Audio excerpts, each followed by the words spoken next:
Elza reads A Game of Thrones by George Martin. Chapter 44, Sansa. "You wouldn't send Dolores," Sansa told Janie Poole that night as they shared a cold supper by lamplight. "I think it was because of his leg." Lord Eddard had taken a sup in his bedchamber with Ellen, Halwyn and William Poole, the better to rest his broken leg, and Septim Mordin had complained of sore feet after standing in the gallery all day. Ira was supposed to join them, but she was late coming back from her dancing lesson. "His leg," Janie said uncertainly. She was a pretty dark-haired girl of Sansa's own age. "Did Dolores hurt his leg?" "Not his leg," Sansa said, nibbling delicately at a chicken leg. "Father's leg, silly. It hurts him ever so much, it makes him cross. Otherwise I'm certain he would have sent Dolores." Her father's decision still bewildered her. When the Knight of Flowers had spoken up, she'd been sure she was about to see one of Old Man's stories come to life. Sir Gregor was the monster and Dolores the true hero who would slay him.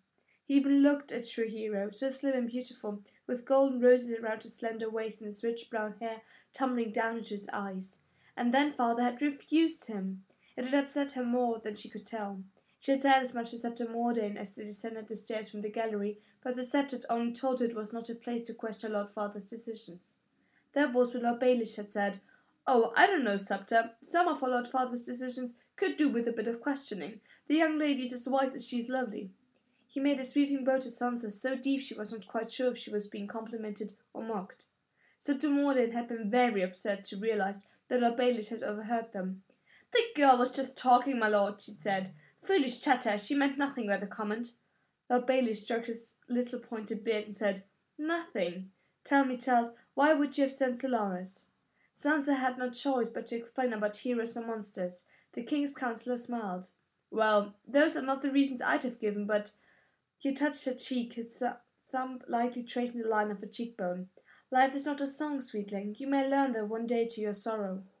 Sansa did not feel like telling all that to Janie, however. It made her uneasy just to think back on it. "Sir Ilan is the king's justice, not Sir Loras," Janie said. "Lord Eddard should have sent him." Sansa shuddered. Every time she looked at Sir Ilan Payne she shivered. He made her feel as though something dead was slithering over her naked skin. "Sir Ilan's almost like a second monster. I'm glad father didn't pick him. Lord Beric is as much a hero as Sir Loras. He's ever so brave and gallant." "I suppose," Sansa said doubtfully. "Beric Dondarrion was handsome enough, but he was awfully old, almost 22. The Knight of Flowers would have been much better. Of course, Janie had been in love with Lord Beric ever since she had first glimpsed him in the lists. Sansa thought she was being silly. Janie was only a steward's daughter after all, and no matter how much she mooned after him, Lord Beric would never look at someone so far beneath him, even if she hadn't been half his age. It would have been unkind to say so, however, so Sansa took a sip of milk and changed the subject. "I had a dream that Joffrey would be the one to take the White Hart," she said. It had been more of a wish, actually, but it sounded better to call it a dream. Everyone knew that dreams were prophetic. White Harts were supposed to be very rare and magical, and in her heart she knew her gallant prince was worthier than his drunken father. "A dream, surely. Did Prince Joffrey just go up to it and touch it with his bare hand and do it no harm?" "No," Sansa said. "He shot it with a golden arrow and brought it back for me." In the songs, the knights never killed magical beasts. They just went up to them and touched them and did them no harm. But she knew Joffrey liked hunting, especially the killing part. Only animals, though. Sansa was certain that Prince had no part in murdering Jory and those other poor men. That had been his wicked uncle, the Kingslayer. She knew her father was still angry about that, but it wasn't fair to blame Joff. That would be like blaming her for something that Ira had done. "I saw your sister this afternoon," Janie blurted out as if she'd been reading Sansa's thoughts. "She was walking through the stables on her hands. Why would she do a thing like that?" "I'm sure I don't know why Ira does anything." Sansa hated stables, smelly places full of manure and flies. Even when she went riding, she liked the boy to saddle the horse and bring it to her in the yard. "Do you want to hear about the court or not?" "I do," Janie said. "There was a Black Brother," Sansa said, "begging men for the wall, only he was kind of old and smelly."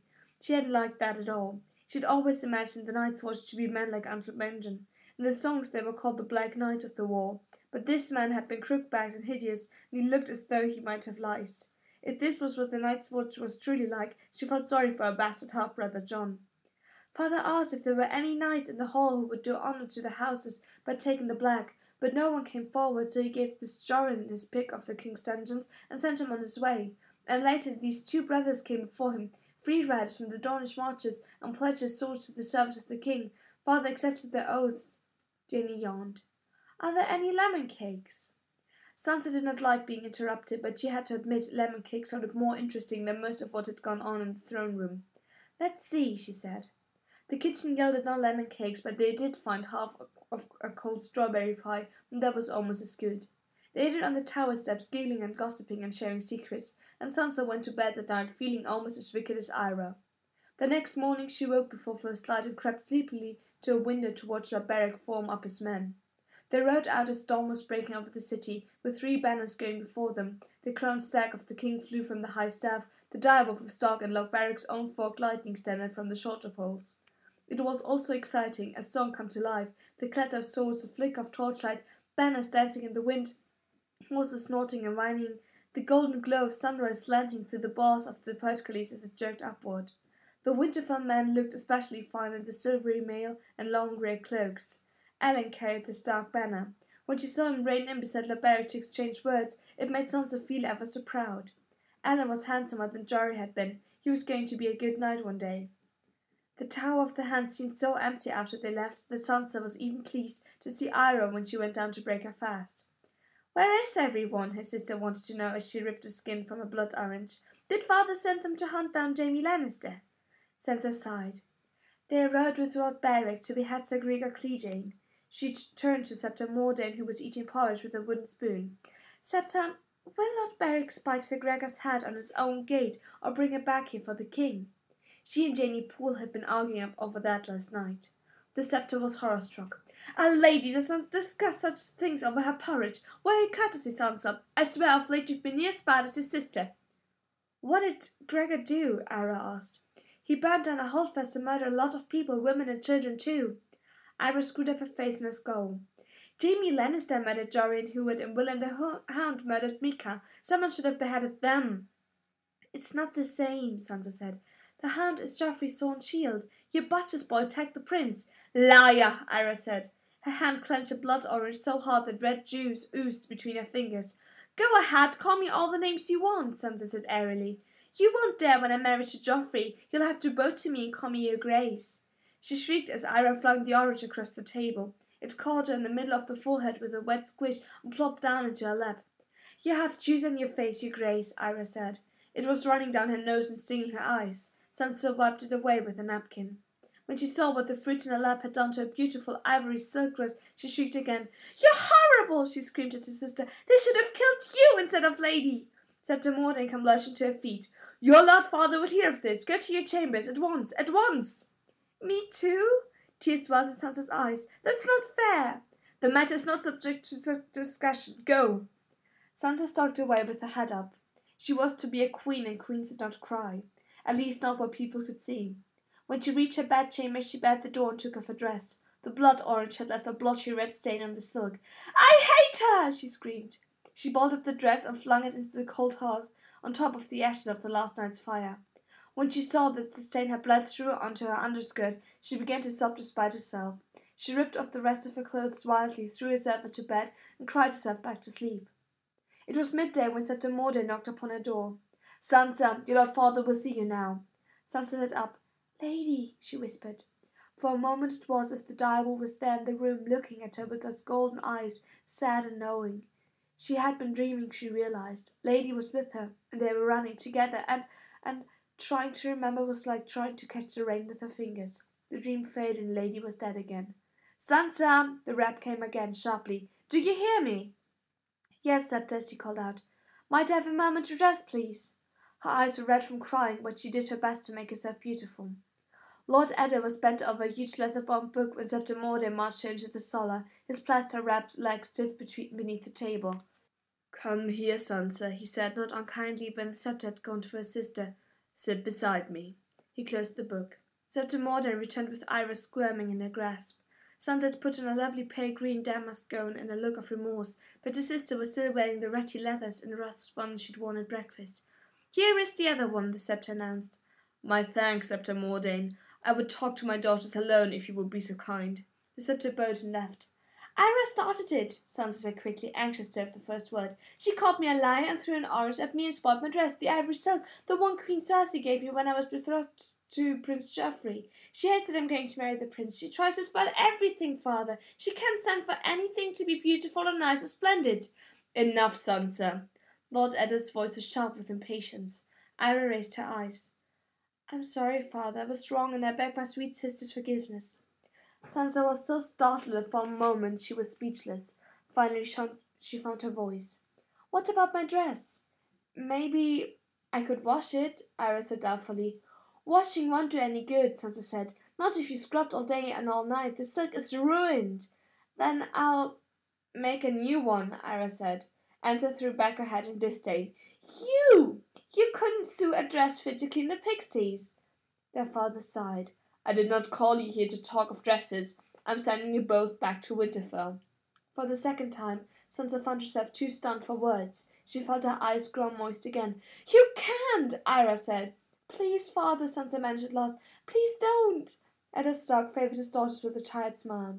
At last we found something you agree on. I didn't do anything wrong, Sansa pleaded with him. I don't want to go back. She loved King's Landing.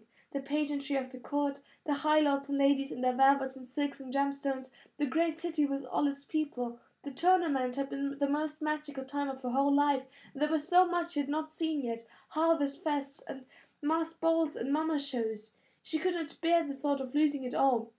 Send Ira away. She started it, Father. I'll swear it.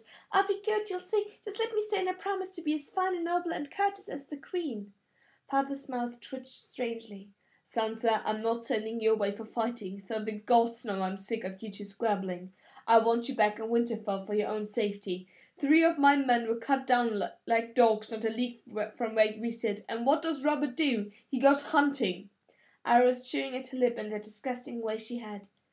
Can we take Syria back with us? Who cares about your stupid dancing master? Sansa flared. Father, I'm only just now remembered. I can't go away. I'm to marry Prince Joffrey. She tried to smile bravely for him. I love him, Father. I truly, truly do. I love him as much as Queen Aerys loved Prince Aemon the Dragon Knight, as much as Jonker loved Sir Florian. I want to be his queen and have his babies. Sweet one, her father said gently, listen to me. When you're old enough, I will make you a match with a high lord who's worthy of you, someone brave and gentle and strong. This match with Joffrey was a terrible mistake. That boy is no Prince Aemon, you must believe me. He is, Sansa insisted.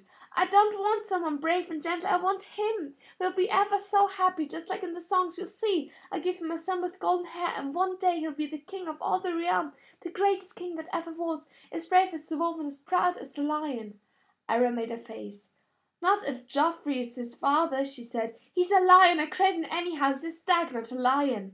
Sansa felt tears in her eyes. He is not. He's not the least bit like that old drunken king. She screamed at her sister, forgetting herself in her grief. Father looked at her strangely. God, she saw softly, out of the mouths of babes. He shouted for Septa Mordane. To the girls he said, I'm looking for a fast trading galley to take you home. These days the sea is safer than the King's Road. You will sail as soon as I can find a proper ship, with Septa Mordane and a complement of guards. And yes, with Syria Farrell if he agrees to enter my service. But say nothing of this. It's better if no one knows of our plans. We'll talk again tomorrow. Sansa cried as Septa Mordane marched them down to the steps. They were going to take it all away, the tournaments and the court and her prince, everything. They were going to send her back to the bleak grey walls of Winterfell and lock her up forever. Her life was over before it had begun. Stop that weeping, child, Septa Mordane said sternly. I'm certain that your Lord Father knows what is best for you. It won't be so bad, Sansa, Ira said. We're going to sail in a galley. It will be an adventure, and then we'll be with Bronn and Robb again, and old Nan and Hodor and the rest. She touched on the arm. Hodor! Sansa yelled. You ought to marry Hodor. You're just like him, stupid and hairy and ugly. She wrenched away from her sister's hand, stormed into her bedchamber, and barred the door behind her.